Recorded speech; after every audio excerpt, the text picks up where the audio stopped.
ومن الليل فتهجد به نافلة لك عسى أن يبعثك ربك مقاما محمودا।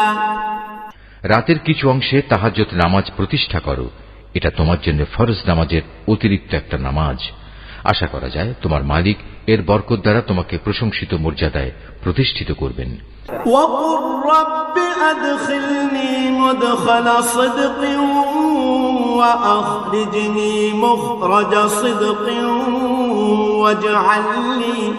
واجعل لي من لدنك سلطانا نصيرا। তুমি বলো, হে আমার মালিক, যেখানেই আমাকে নিয়ে যাও না কেন তুমি আমাকে সত্যের সাথে নিয়ে যাও, এবং যেখান থেকেই আমাকে বের করো না কেন সত্যের সাথেই বের করো।